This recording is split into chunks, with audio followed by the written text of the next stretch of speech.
أعوذ بالله من الشيطان الرجيم بسم الله الرحمن الرحيم وعن أبي هريرة رضي الله تعالى عنه قال قال رسول الله صلى الله عليه وآله وسلم الإيمان بضع وسبعون شعبة فأفضلها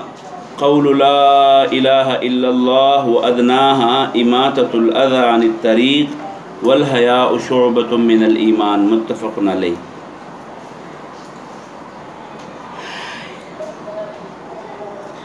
دا حدیث نقل کړی دی حضرت ابو هريره رضی الله تعالی عنہ او دا په کتاب الایمان کې د کتاب صاحب مشکات چې دین په کتاب الایمان کې دا حدیث ذکر کړی دی. ایمان خو بنیادی طور مخ کې وی چې ایمان د څه عقیدون هم دی یو خبره وی پاره باندې ایمان راوړل خو بیا موږ دا زده کړه چې ایمان یوازې د تصدیق نوم هم نه دی او یوازې د اقرار نوم هم نه دی بلکې عمل بالارکان چې دی دا ورسره پکې شامل دي او د عمل بالارکان په وجه باندې کله ایمان د چا کم او کله چا ایمان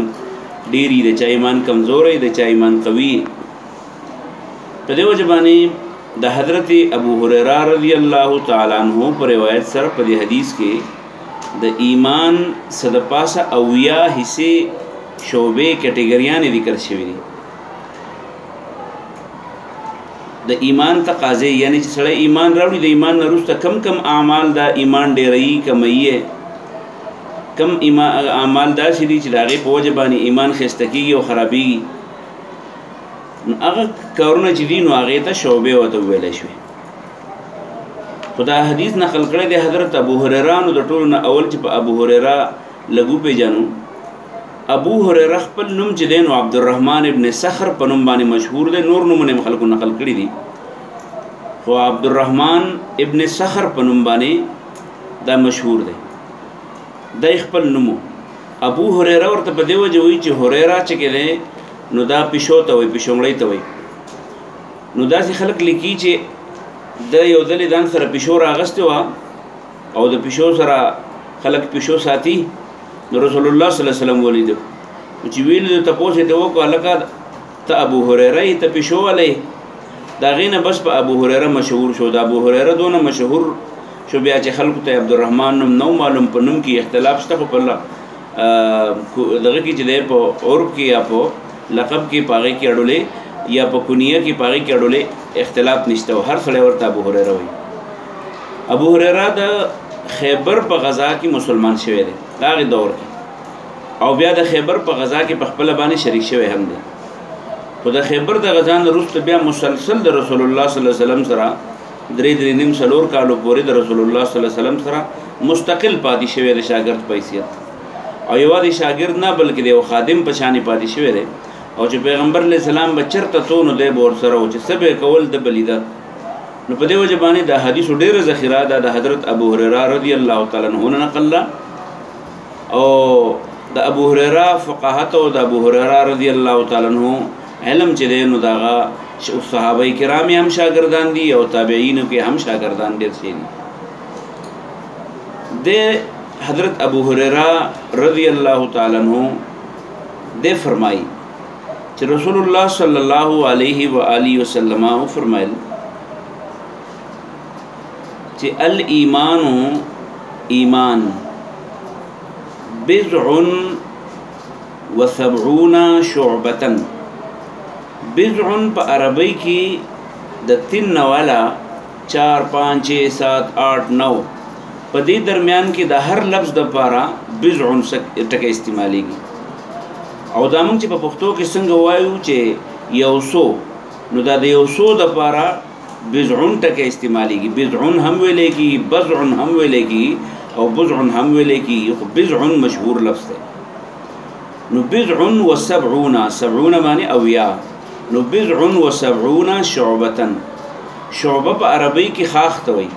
فرع ته وي یو اصل د سیز ده یو فرع د سیز ده نو هغه شعبه مطلب ته هغه خاخونه. نو ایمان مثال چې د تنیشي ایمان مثال چې د تنیشي نو د خاخونو ته سوي شعبه ورته وي. نو الایمان ایمان بضع وسبعون شعبة صد پاسا اویا شعبې لري صد پاسا اویا شعبې لري نو د شعبې لفظ ترجمه چې بیا خلک کوي نو بیا وی شعبه خو خلک په ونو کې یادوي نو د ایمان د پاره بسړې د شعبې صدقه په شعبه خو چې دی نو دا اصل کې سړګې ته وي غصن الشجر ته وي نو دلته دې څه مراد دی نو دلته مراد دی د شعبې نه خصلت دی خصلت خوې ته وي نو 70 شعبة صد پاسه اویا خوونه لري ایمان صد پاسه اویا څه لري خوونه لري عادتونه لري نو په دې اویا خوونه کې په افضلها افضل او ارفع بل ځکه په بل یو روایت کې چې هغه سنن نسائی نقل کړی دی هغه کې راځي د افضل په دې سره ارفع راځي ارفع نو په افضلها بهترین په دې کې او چت په دې کې قول لا اله الا الله دی وینا د لا اله الا الله د ایمان د ټولو نه بهترین ایسا او افضل شوبه کومه ودا لا اله الا الله ول لا اله الا الله نه مراد لا اله الا الله محمد رسول الله دا دوړه جملې دي یوازې د لا اله الا الله ته مراد نه ده ځکه چې د لا اله الا الله خو عیسایان هم وایي دا خو يهوديان هم وایي خو محمد رسول الله محمد علیه السلام رسول نه مني نو په دې وجه باندې د لا اله الا الله نه مراد څه شری لا اله الا الله محمد رسول الله فافضلها قول لا اله الا الله افضل د دې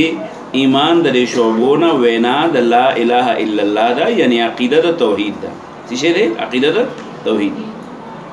وادناها ادنا لفظ چې دی نو دا د اقرب په معنا باندې هم راځي ادنا معنا اقرب او نزدې دی قول د لا اله الا الله تبل څه شی دی اماتة تميت الاذى اماتة معنا د لری کول هټاوهل اماتة لری کول لی الاذى اذاوی تکلیف ته مصدر ده نو ایزانا نو په دې بنیاد باندې موزیبت مراد والو مصدر مبنی للفاعل موزی ضرر رسون کې ازیون تکلیف ته وي نو موزی نو مطلب د شو ادناها او ادنا یعنی نزدې د لا اله الا الله قول ته بل څه ده اماتة الاذى اغا لری کول د ضرری سیز دي یعنی طریقې د لارینه د لارې نه ضروري څه شی دی چې لري کول نو ګوره لار څنګه ده نو تنګواله دې لري کوا غټه کا نو دا شی شو دام لري کول ضروري شو غنی دی پکې لري کته کانی دی پکې لري کته سړی پتلې نشي پړوي پکې جوړې کا دغه شانې چا پکې سخوالی چیلې سخوالی دې لري کا نو د لارې ټیکول دغه شانې بعد خلک د لارو په غاړو باندې کینی نو دغه د لارو غاړه خلک ته منه کته ټول ترلسه اماتة الاذى مطلب څه شو چې افضل پکې لا اله الا الله شو او ادنا پکې شو اماتة الاذى عن الطريق شو لري کول د ضروري سیز دی د لارینا نو دا یو د لا اله الا الله کا چې دی نو دا د زړه سره تعلق لرونکي عمل او چې عقیده ده او دا اماتة الاذى د الله سخپو سره د عمل سره تعلق ساتي نو موږ مخکې د ایمان ته تعریف بیلیات کړو د اسلام هم بیلیات کړو نو دلته لا اله الا الله د ایمان هغه د زړه کې بیت ته وي او دا دویم چې د اسلام هغه ظاهري عمل ته وي نو ظاهري عمل څه شو ظاهري عمل دا چې ضروري څه لري کول دویم دا چې لا اله الا الله دا اولنې څه چې دنو دا د سره پر رااله د یو صفت د ثابتولو د پاره شو د اماتة الاذى د یو زغه د یو خوید ترکولو د پاره شو نو په افضلها قول لا اله الا الله افضل حصہ د ایمان چې دا نو لا اله الا الله دا و ادناها او نزدې دیتا اماتة الاذى لري کول تکلیف به سیز دي د ادنا ټکی ترجمه چې دی نو دا په کم باندې هم خلک کوي کم نو مطلب دا شو چې افضل او د افضل نه کم یعنی یو چې فرض کا 1 نمبر دا نو بل پکې او یایم درېته یایم نهته یایم نمبر دا نو ادنا معنا دنیون د دې نه کمزوري ادنا یعنی اغدونا وادناها او كما ددينا اماتة الاذى لري کول تکلیف به سیز دي ان الطريق دلارنا یاد شو خبر والحياء او حياء شعبة یو شعبه دا یو حصہ دا من الايمان د ایمان حیا ستوي حیا په پښتو کې مونږ دا سړی حیادار دی او دا سړی حیادار نه دی نو حیا وی هغه خویتا هو خلق يمنع الشخص من الفعل القبيح بسبب الإيمان. تاسو کدی کتاب کې 6 نمبر حاشیه ته لاړ شئ نو دلته به تر حیا تعریف دا کتاب ولا پخپل وکي چې والحیاء شعبة والمراد به الحیاء الإيماني وهو خلق يمنع الشخص من الفعل القبيح بسبب الإيمان كالحياء من كشف العورة وإنما أفرد من سائر الشعب لأنه الداعي إلى الكل. څه مطلب شو؟ مطلب دا دی چې حیا هغه خوی دی یمنع الشخص چې سړی منع کوي من الفعل القبیح د ګنده کار نه بسبب الایمان په سبب د ایمان باندې. یو سړی مسلمان دی نو په غلط کار باندې شرمیږي دغه شرم ته سوې حیا وایي. نو دا حیا دوه قسمه ده. یو حیا هغه ده چې هغه ایمانی حیا ده سره ایمانی او یو حیا هغه ده چې هغه طبيعي حیا ده. طبيعي حیا دا مثلا غول میچا دي نو دا غي نه عملاً د سړی کرکه کی په شریعت کې حرام دی خو یو طرف ته خو عملاً دغه شانې یو شی دی هغه ګنده دی یو شی دی خراب دی یو شی دی هغه ستا طبیعت نه مني نو هغه ته طبيعي حیا ورته وي. نو هغه طبيعي حیا مراد د دین نه ده دینه مراد هغه ایمانی حیا ده. ایمانی حیا چې د مسلمانې په وجه باندې د یو څه سترستانه پرت شي او حق طبيعه نه کې نو دغه توي والحیاء او حیا شعبة من الایمان دام د ایمان یو حصہ چې یو سړی په غلط کار کولو باندې شرمېږي دام ایمان دی دا هم سره ایمان دی. په دې وجه باندې علماو د نیکه ټول کارونه چې دي نو هغه د ایمان په شعباتو کې اچېلي دي. نو پاغي کې د بعضی کارونه منع بعضی کارونه کول دا ټول د ایمان شعبې ګرځولې دي. نو څه جوړيږي سره پاسه او یا شعبې هغه په نمبر باندې سړی حسابي نو حساب ته امرسي. نو عن ابي هريره د حضرت ابو هريره رضی الله عنه روایت دی قال دی وی چې قال رسول الله صلی الله علیه وسلم ویلی دی رسول الله صلی الله علیه وسلم الايمان ایمان بضع یوسو و 70 او یا شعبه څنګه لري فافضلها نو افضل او ارفع د دینه قول لا اله الا الله قول لا اله الا الله دی وادناها او ادنا او کمزوري او کم د دینه اماتة الاذى لري کول د تکلیف ده شیز دی. اماتة الاذى لري کول د تکلیف ده شیز دی یعنی طریق د لارنا والحیاء او حیا شعبة دا یو لوی شعبه ده من الایمان د ایمان نه کمزوري په کې سوا بنی او تکلیف ده شیز لري کول او حیا په کې شعبة یونی او شعبة کامله من الایمان دا د ایمان یو پوره حصہ یاد شو. بل حدیث د عبد الله ابن عمر نه روایت ده. تاسو بر یو ټکی یاد کو عبد الله ابن عمر په بر عمر کې وو نو په اخر کې او په دې عبد الله ابن عمر کې وو ده ینه ورسره دا وو د وو او د غیر وو په منځ کې د عمر او د عمر څه فرق ده. نو چې کم سره وو ده نو به مونږ عمر وایو کم عمر ابن العاص رضی الله عنه او د کم سره چې وو نشته هغه ته مونږ سوایو عمر ابن خطاب. نو د عمر ابن خطاب د زوینوم عبد الله ابن عمر ده او د عمرو ابن عاص د زوینوم عبد الله ابن عمر ده. عبد الله ابن عمرو ابن عاص چې دی رضی الله عنه دا او د پلار په منځ کې 14 یا 14 کاله فرق دی. یعنی د در پلار د دن 14 کاله مشر دی. څنګه د عمرو ابن عاص ډېر په وړوکوالي باندې واده کړو. نو چې ډېر په وړوکوالي باندې واده کړو نو بیا عمرو ابن عاص زوی چې دی نو هغه په 13 سال د عمر چې د زوی شوی دی. نو په دې وجه باندې عبد الله ابن عمرو ابن عاص چې دی دا د خپل پلار سره د خپل پلار نه مخکې د ایمان راوړو. د عمرو ابن عاص نه مخکې عبد الله ابن عمرو ابن عاص ایمان راوړ. عمرو ابن عاص وروسته ایمان راوړ. عبد الله ابن عمرو مخکې ایمان راوړ. د عبد الله ابن عمرو ابن عاص چې د په تقوا او په زهد کې ډېر مشهور خو رسول الله صلی الله علیه وسلم له یو ځل عمرو ابن عاص راغی او د عبد الله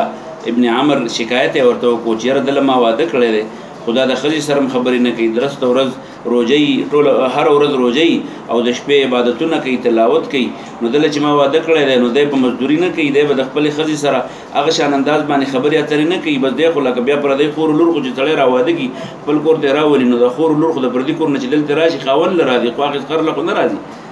نو رسول الله صلی الله علیه وسلم عبد الله ابن عمر راوغوښتو او ورته ویل که ته رښتیا ټول هر ورځ روزي هغه ورته ویاو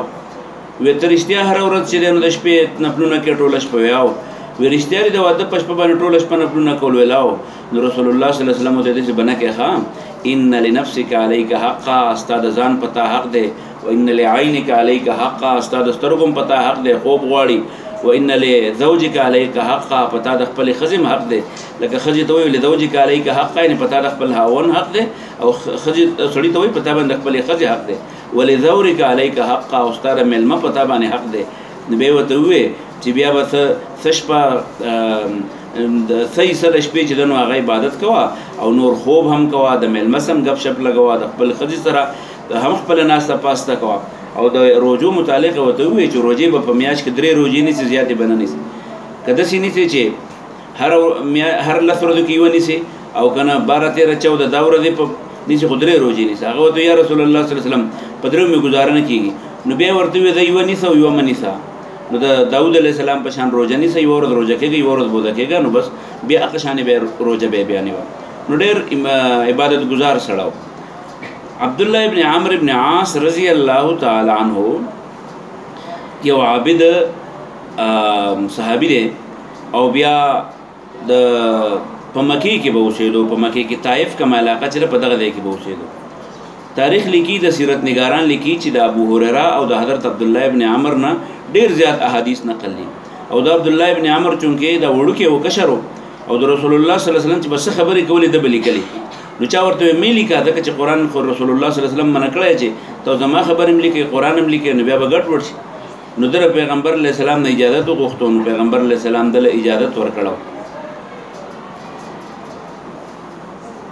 د خپل منځ کې خبرې کوو د بدل سبق وایم ښا. نو عبد الله ابن عمر رضی الله عنه پیغمبر علیه السلام په خپل باندې زغه ورکو، دا اجازه ورکو چې تلیکا. نو بیا علماء وایي چې د لیکلم کړي او د ډېر احادیث یاد کړو. نو د دنه خو لږ پک 100 حدیث نقل لي، او د ابو هريره خو ډېر حدیث نقل لي، 50 پورې نقل لي. نو دا ولې چې خلک وایي چې د ډېر کړي دي، نو بیا ته حدیث ولې کم نقل لي؟ نو دې په مکه طائف کې اوسېدو، شاګردان یې کم، او ابو هريره په مدینه کې اوسېدو، شاګردان یې ډېرو. نو داغه استادي خوره شوه، او د استادي چې و نو هغه کم خلکو ته ورسېده. نو په دې وجه احادیث کم نقل لي. بهر الارض صورت حال چی حضرت عمرو ابن عاص رضی الله عنه په خپل باندې وایي چې قال رسول الله صلی الله علیه وسلم، رسول الله صلی الله علیه وسلم ته وی المسلم مسلمان. المسلم کې الف لام نه مراد څه دی؟ یو خاص مسلمان. نو خاص مسلمان نه مراد څوک دی؟ وی کامل مسلمان. اسی خو موږ ټول مسلمانان یو، هر سړی په خلی باندې چې لا کلمه وایي چې لا اله الا الله محمد رسول الله منځ او دس کې دا مسلمان دی. خو المسلمون مراد خاص مسلمان، یعنی کم مسلمان؟ کامل مسلمان. کامل مسلمان من هغه سړی دی سلمه چې محفوظي المسلمون نور مسلمانان من لسانه د جبنا و يده او د لاسنا. نو عام طور تکلیف خلکو ته یا په جبر رسی، لکه په یو عربي شاعر دی هغه وایي جراحات السنان لهل تئام ولا يلتام ما جرح اللسان. وی د جبې زخم چې دی، هغه د توري زخم چې دی، نو دا ورځې بعد روغ شي، خو د جبې زخم چې دی نو هغه ګوره ټول عمر نه روغېږي. په دې وجه تاسو چې په خپلو کورونو کې یئ، نو کله د خپل ورنداریانو سره، کله د خپل تنداریانو سره، کله د خپل ورونو سره، کله د پلار سره، کله د مور سره، کله د خاوند سره، کله خاوند د ښځې سره، د دې په خپل منځ کې معمولی چرته اورونه پیغورونه وشي، دا اورونه پیغورونه چې دا ټول عمر بیا رسولین نه یریږي، او د هغې په وجه باندې بیا د خاوند او د ښځې، د پلار او د لور، او د پلار او د زوی، د رور او د رور، د دې په خپل منځ کې خفګانونه ډېرېږي. خلک چې دا خفګان بیا پسې جوړ شي، دا د وړو وړو کمزورونه چې په ژبه باندې کنټرول را نه ولي، د ژبې د نه کنټرول کولو په وجه بیا ټول عمر د ور سره او د سختې سره. نو رسول الله صلی الله علیه وسلم فرمایل چې خپله ژبه کنټرول کړي، خپله ژبه کنټرول کړي، چې د ژبې نه د نور خلک محفوظ شي، ستا مسلماني به اله پته ولګي. ویده او د لاس نه هم خلک محفوظ شي. نو په ژبه باندې خلک هم دغه کوي، دا چاته کم نقصان نه شي. ګوره غیبت دا د ژبې ګزار دی، الزام په چا لګول، چاته کنځلې کول، د چا خبره بل ته رسول، دا ټول د ژبې کار دی. نو په دې وجه باندې چې یو مسلمان کامل مسلمان هغه دی چې نور مسلمانان د هغه د ژبې او د هغه د لاس د شر نه محفوظ شي. یا د لاس شرونه کم دي. نو په لاس باندې ګوره، په لاس باندې وهل ډبول هم کېږي، په لاس باندې شوکم کېږي، په لاس باندې غصب هم کېږي، په لاس باندې پردی بریدم والی کېږي، په لاس باندې لیکل خلک کوي، نو د چا غلطې خبرې هم لیکلی کېږي، په لاس باندې ته ګاډی هم چلولی شي په لاس باندې ان د دنیا چې څه کارونه دي عموما د ژبې او د لاس په بنیاد باندې کېږي نو ذکر خو د لسان او د ید وشو خو مراد ته هر قسمه تکلیف دی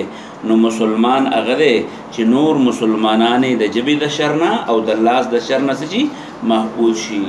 نو په دې وجه باندې چې کله تاسو ته د چا نه یو ناګواره خبر راشي نو فوراً په هغې باندې رد عمل نه دی پکار بلکې خپله ژبه کنټرول کول پکار دي په دې کې مونږ کمزور یو خپل لاس کنټرول کول پکار دي په دې کې مونږ کمزور یو الله تعالی دې زموږ دا کمزوري زموږ نه ختمه کړي او الله دې زموږ ژبې او زموږ لاسونه دا د اسلام د اصولو مطابق زموږ په کنټرول کې راولي والمهاجر هجرت وی ترک ته او پرېښودو ته نو هجرت په شریعت کې معنی د خپل کلی د الله د رضا دپاره پرېښودل او بل کلي ته تلل د هجرت رسول الله صلی الله علیه وسلم ډېر فضایل بیان کړي لکه داسې فرمایي چې الهجرت تهدم ما کان قبله هجرت چې دی دا سړي کړي ګناهونه ټول معاف کوي دغه شان پیغمبر علیه السلام بل دی کې فرمایي چې امرني ربي بخمس زما رب ما ته پنځو خبرو حکم کړی و امرکم بخمس او زم درته دغه حکم کوم امرکم بخمس والله امرني بهن نو په هغې کې یو دی بالسمع والطاعة والهجرة والجهاد پای کې څه یو پکې هجرت دی بل جهاد دی د پنځو خبرو راته حکم کړی یو پکې هجرت دی نو د هجرت ډېر فضایل دي رسول الله صلی الله علیه وسلم په دې حدیث کې وفرمایل چې ګوره هجرت یو خو هغه حقیقي هجرت دی چې هغه عارضي هجرت کله یو کله نه لکه اوس زموږ پاکستانیانو نه موږ ته د هجرت موقع نه ده میلاو شوې الله دې نه مهاجر کړي الله دې ربانې د خپل کلی وطن ګلې ګلزار کړي خو کله داسې موقع راشي بیا په دې ملک کې سړی خپل شریعت او خپل دین نشي ساتلی بیا بل ملک ته ځي دغې ته هجرت وایي نو خدا کله کله دا دوامي نه او یو دوامي هجرت دی چې ټول عمر یې هغه کوم یو دی نو هغه وایي دا دی چې سړی د پیغمبر علیه السلام د ښودلی شوي طریقو مطابق نیک عمل کوي او د الله د حکمونو خلاف ورزي پرېږدي مثلا سود حرام دی دی وایي نیکم الله پې خفه کېږي زنا حرامه ده وایي نیکم دی باندې الله خفه کېږي غیبت حرام دی وایي نیکم د الله پې خفه کېږي رشوت حرام دی نیکم ځکه چې الله پې خفه کېږي نو د الله د رضا په خاطر باندې د ګناه نه ځان بندول دې ته پیغمبر علیه السلام څه وویل هجرت وویو تاسو په کور کې ناست یې او چېرته داسې د ګناه یو کار درله راغی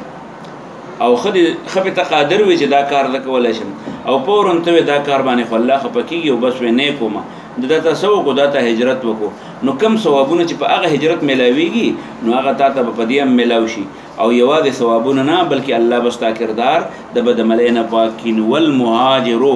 مهاجر سړی من هغه دی هجره چې هغه پرېږدي ما هغه څه نهه الله چې منع کړي د الله عنه د هغې نه هذا لفظ البخاري په دې انداز باندې بخاري شریف کې دا حدیث دی ولمسلم او په مسلم کې دا په مسلم کتاب کې دا حدیث داسې نقل دی قال دا عبد الله ابن عمر نه نقل دی خو داسې وایي عبد الله ابن عمر چې قال رسول الله صلی الله علیه وسلم رسول الله صلی الله علیه وسلم خی داسې ان رجلا سأل النبي یو سړي د پیغمبر علیه السلام نه تپوس وکړو مسلم داسې لیکلی چې سړي تپوس وکړو او بخاری حدیث داسې نقل دی چې روغه مضمون یې صرف ووایو نو چې سړي تپوس د پیغمبر علیه السلام نه وکړو سأله تپوس وکړو یو سړي النبي د پیغمبر صلی الله علیه وسلم نه چې ای المسلمین کم مسلمان خیر ډېر ښه دی یو بل حدیثو کتاب دی په هغې کې ای الاسلام خیر راځي ای الاسلام خیر کم اسلام ډېر ښه دی په دې کې راغوسو ای المسلمین کم مسلمان خیر ډېر ښه دی په نسبت د نورو باندې قالو نو پیغمبر علیه السلام ورته ووایي من سلم من هغه سړی د ټولو نه ښه دی اسلام من اسلام د هغې سړي که ای الاسلام خیر شي نو بیا به داسې وایو من اسلام من سلم المسلمون اسلام د هغه چا ښه دی چې محفوظ شي مسلمانان من لسانه د ژبې نه و یده او د لاس نه یاد شو د حدیث دریم حدیث چې دی نو حضرت انس نه نقل شوی حضرت انس رضی الله تعالی عنه دا د رسول الله صلی الله علیه و آله وسلم یو صحابیه ده د هغې زوی دی خو پلار یې مړ یتیم دی او ډېر مالداره ښځه وه هغې مالدارې ښځې ته یو تن به وایي زه دسه نکاح کوم کونډه وه بل زموږ په دې علاقو کې خو د دې واده نه سم چې کوم دی نو د کشمیر مسله جوړه شوې یوه جنۍ چې څوک یې تپوس وکړي نو وایي 12 تولې سونا 10 دل به پسې کور ته دی دا به کې نو واده داسې کي لکه د کشمیر مسله چې یا که یو سړی زوی له واده کوي نو د زوی داسې مسلې جوړي کې هر داره چې د شریعت مسله دا ده چې بس په منځ کې دومره څه سړی کېږي چې بس هغه عقد ور باندې وشي او بیا رخصتي وشي لکه دا ټتې پتې دا څومره چې پکې زمونږ د خلکو نه جوړې شوي دي د دې د وجې نه حلال نکاح حرام دغه شوي ده ناپیده شوي ده او تاسو ګورئ په کورونو کې چې څونه زنانه بې واده ناستي یا څونه نارینه بې واده ناستي نو د رسمونو رواجونو د وجې نه او دا دومره به جوړې کې او دومره به چې کوم دی نو د کور سامانونه کې او دومره به د تولې سونې کې نو د هغې په وجه باندې بیا غریب سړی چې دی نو یا غریبه ښځه چې د نو واده نشي کولی او بیا زموږ په دې دور کې خلکو دا رسمونه رواجونه دونه ډېر کړي چې جینۍ کومه کور نه ودېږي نو هغه جینۍ والا بیا لګیایي او د هلک د کور دپاره چې کوم دی نو بلا سامانونه ولا اخلي وي چې دغه ورباندې ډک شي او دغه ورباندې پیړ شي او موړ شي ورباندې حال دا دی چې دا ټولې خبرې د شریعت خلاف دي بس صرف د ښځې او د خاوند په منځ کې یو عقد دی چې هغه اګریمنټ وشي مهر ورپکې کېښودی شي ګواهان ورپکې راشي نو دغه پکار دی نو دې ښځې چې دی نو دې شرط ولګاو ابو طلحه نوم یو صحابي دی هغه هم ښه مالدار دی خدای په هغه وخت کې لا مسلمان نه دی نو دې ښځې شرط ولګاو چې ده به ستا سره نکاح وکړم خو که مسلمانېږي الان دی مسلمان هم شو مسلمان شوی بیا نو کله چې د دوی په منځ کې نکاح وشوه د هغې نه وروسته چونکې رسول الله صلی الله علیه وسلم مدینې ته هجرت کړی دی نو چې مدینې ته هجرت وکړو نو په هغې زمانې کې د رسول الله صلی الله علیه وسلم په کور کې خو خادمان نه او د پیغمبر علیه السلام د خدمت څوک هم نه او دا پیغمبر علیه السلام مناسب هم نه ګڼله چې بس په بل باندې څنګه چې زموږ په جوماتونو کې دا علما چې وي نو په نمبر باندې په کلي باندې بوجي تبسم غمي نو په دې بنیاد باندې رسول الله صلی الله علیه وسلم په دغه انداز باندې کار نه کو نو خپل کور یې چلاو نو د حضرت ابو طلحه د هغه نږدې ملګری و نو مطالبه یې وکړه چې یاره یو خادم راله وګوره چې زما د کور دا خدمت کوي نو هغه چې کور کې کله خبره وکړه چې یاره پیغمبر علیه السلام له یو خادم ګوره نو هغې ښځې ورته ووې زما دا بچی دا د پیغمبر علیه السلام خادم کا او دا هغه ته حواله کړه د عمر په دغه وخت کې 10 کاله و څونه عمر و 10 کاله نو هغې دواړو راوستو د انس رضی الله تعالی عنه او پیغمبر علیه السلام ته کېناو او هغې ښځې پیغمبر علیه السلام ته وویې خوی دې موکړه دا دی هغه خادم والا او فدعو له دله دعا وکړه نو پیغمبر علیه السلام وله دعا وکړه چې یا الله ته وله په مال کې برکت واچوه په څه کې وله برکت واچوه بارک له فی ماله یا الله په مال کې وله برکت واچوه وفي ولده او په اولاد کې په بچو کې وله برکت واچوه او وفي عمره په عمر کې وله برکت واچوه او وغفر له او الله ته ورته بخښنه وکړه وغفر له او بخښنه ورته وکړه څو دعاګانې ورته وکړې یو ته د مال د ډېروالي بل د بچو د ډېروالي بل د عمر د ډېروالي او بل د مغفرت دعاګانې دې انس به بیا ویره دا یوه خو راته داسې قبوله شوه چې مال مې دونه ډېر دی چې اوس حساب راله نه راځي او بچي مې دونه ډېر شوي چې اته 2 کم سل نوسي بچي ما په خپله ښخ کړه 2 کم سل بچي نوسي داسې پسې کړوسي دا مې ښخ کړه او عمر خو په خپله سوچ کوه چې 2 کم سل مې ښخ کړه نو څونه زغه چې 2 کم سل زامن نه بدلونه نه 2 کم سل بچي نوسي د ده نه چې کوم نسل پیدا دی بچي بیا پسې نوسي دونه مې ښخ کړه او عمر خو ظاهره خبر ده چې د ټولو نه آخري صحابي چې دی حضرت انس وفات شوی دی دنیا نه آخري صحابي چې دی نو انس تللی دی رضی الله تعالی عنه 10 کاله د پیغمبر علیه السلام بیا خدمت کړی دی او چې د رسول الله صلی الله علیه وسلم 10 کاله خدمت کړی دی دا انس یو ځل د پیغمبر علیه السلام قصه کوي ویره پیغمبر علیه السلام سره مې 10 کاله تیر کړي خو نه راته چېرته قار شوی دی نه راته چېرته کنځلي کړي دي نه راته دا ویلي چې دا کار دی ولې وکړو او ولې دې ونه کړو او یو ځل وایي داسې مو شو چې دی په څه کار پسې لېږلی وم د مېلمه دپاره نو 10 کالو ماشوم خو کشري نو وایي زه بهر چېرته په لوبو کې مصروف وم نو پیغمبر علیه السلام هغه کار په خپله باندې وکړو او ما ته څه ونه ویله خدای راته بیا ونه ویل چې لکه دا کار تا ولې ونه کړو یعنې دونه هغه د رسول الله صلی الله علیه وسلم سره نږدې پاتې دی هغه د پیغمبر علیه السلام قصه کوي حضرت انس رضی الله تعالی عنه وعن انس د حضرت انس نه روایت دی رضی الله تعالی عنه قال دی وی چې قال رسول الله صلی الله علیه وسلم رسول الله صلی الله علیه وسلم فرمایلی دي لا یؤمن ایمان نه دی راوړی احدکم په تاسو کې یو تن لا یؤمن مؤمن نه دی احدکم په تاسو کې یو تن احدو په دال باندې سره احدکم دا فاعل شو لا یؤمنو د پاره لا یؤمنو ایمان نه دی راوړی احدکم په تاسو کې یو تن حتی تر دې اكون چې د شم احب ډېر خوښ الیه دته من والده د خپل پلارنا وولده د خپل بچینا والناس او د خلق اجمعین ټولنا او د خلق ټولنا متفقون علیه. دا حدیث متفقون علیه دی. مطلب څه شو دی حدیث ګور ورته پیغمبر علیہ السلام د هغه سړي ایمان نه دی مکمل چې چاته د خپل پلار نه او د خپل بچی نه او د ټولو خلکو نه زیات خوښ نه یم. نو دا فکر خو ډېر زیات ګران دی. د دې څه مطلب دی؟ نو علما وایي محبت دوه قسمه دی. یو محبت هغه دی چې طبعي محبت دی. طبعي محبت مثلا د پلار د بچی سره محبت دی، نو هغه که غواړي او که نه غواړي، که غریبي او که مالداري یو شان د بچی سره محبت دی، یا د خاوند د ښځې یا د ښځې د خاوند سره طبعي محبت دی. دغه شان د یو سړي د مال سره محبت دی، دغه شان د رشتہ دارو سره محبت دی. د طبعي محبت یو ته وایي شرعي محبت، شرعي یا عقلي. عقلي محبت ورته چا لیکلی؟ چا ورته شرعي محبت لیکلی. شرعي یا عقلي محبت دی ته وایي چې دا طبعي محبت خو نه دی، خو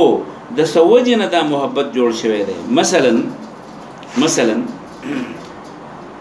مثال به داسې ورکړو لکه یو سړی دی بیمار دی او هغه اپریشن یې کېږي، ده ته پته ده چې اپریشن خو چړکۍ چلولی په دې بدن باندې، خو دی دا چړکۍ په ځان باندې راښکودل څه کوي؟ په خپله لاړ شي ډاکټر ته وایي ما سیدي کا. ډاکټر ورته نه شي ویلی چې کم عقل دی. ولې؟ دی د دې چړکۍ سره محبت کوي په دې وجه باندې چې د دې چړکۍ د سیرولو نه وروسته چې بیا کم ژوند دی بېرته د جوړېدو، اپنډکس دی یا پوزه خرابه ده یا مرۍ خرابه ده یا بل دی کې هغې نه دغه چړکۍ چلو نه وروسته چې کم ژوند دی هغه نو د هغې سره محبت وي، نو د هغې په وجه نو دقه شانې د پیغمبر سره د محبت مطلب دا دی چې د پیغمبر د تعلیماتو سره د الله د حکم سره باوجود د دې چې طبیعت یو څه غواړي خو دا خپل طبیعت بند کي او د الله حکم والي، او یا بچی دی پلار کافر دی او راغی په جنگ کې نو پلار وجل، دا خو پلار او د بچی خو ډېر فطري محبت دی، خو په دغه وخت کې دا د الله محبت والی، د نبی محبت والی او د پلار مینه پرېږدي، دې ته وایي شرعي محبت. نو رسول الله صلی الله علیه وسلم یو ځل ابوبکر حضرت عمر خواله راغی، حضرت عمر د دې حدیث د اورېدو نه وروسته یو ټکی هغه ته ویلي چې یا رسول الله صلی الله علیه وسلم زه ځان خو نشم ویلی، خو په دنیا کې داسې شی نشته چې د هغې نه راته ته ګران نه. پیغمبر علیه السلام ورته ویې ودې نه کړه، وی ولې؟ وی چې هغه سړی مسلمان نشي پاتې کېدی چې د پلار او مور او د ځان نه ورته ډېر ګران نه یم. حضرت عمر ورته وویل رضي الله عنه یا رسول الله صلی الله علیه وسلم اوس راته د ځان نه زیات محبوب شوې. پیغمبر علیه السلام ورته وویل اوس دې ټیک وکړه، اوس دې خبره ټیک وکړه. نو هغه دې ګوره د پیغمبر سره د پیغمبر د تعلیماتو سره محبت دې حد ته نه رسېدلی چې پلار مور رور قام قبیله رسم رواج خوښه ناخوښه دا ورته پرې نه دی، نو اسلام او مسلماني نه مکمل کېږي. په دې وجه باندې دا مونږ او تاسو چې کوم عملونه کوو زمونږ ټول کړه وړه مونځ او دسم نشته. تاسو ګورئ تاسو چې را کومې شاګردان ماته ناست یې نو په دې شاګردانو کې چې کومې زنانه دي کم نارینه دي، تاسو نن سهار مونځ راوالی په دې ناستو کسانو کې به نیم نه یې کړی، په وخت باندې کړی خو به ټول وي خو په وخت باندې به نه یې کړی، او چې په جمع باندې خو باړولې نارینه هم ستاسو په کور کې نه یې کړی. ځکه چې زمونږ په جومات کې سهار ایله دوه کسه مونږ ولاړو، یو پکې بیا وروسته راغی، یو د سلام په ټایم کې راغی، نو څلور ولاړو. نو چې د زنانو انداز ته وګورو زنانو بس اندازي ها نو دا او بیا خلک وایي زما د پیغمبر سره مینه ده. د پیغمبر سره مینه دا ده چې خوب پرېږدي مانځه له لاړ شي، دروغ پرېږدي رښتیا ووایي، مال خرچ کې جهاد له لاړ شي، مال خرچ کې حج له لاړ شي. نو لا یؤمنو مؤمن نه دی احدکم په تاسو کې یو تن کامل مؤمن، لا یؤمنو مؤمن نه دی احدکم په تاسو کې یو تن کم مؤمن کامل مؤمن. څه مؤمن؟ حتی تر دې اکونا چې د شمع احبا ډېر خوښ الیه هغه ته من والده د هغه د پلار نه و ولده د هغه د بچي نه والناس یو د خلکو اجمعین ټولو نه. متفقون علیه، دا حدیث متفقون علیه.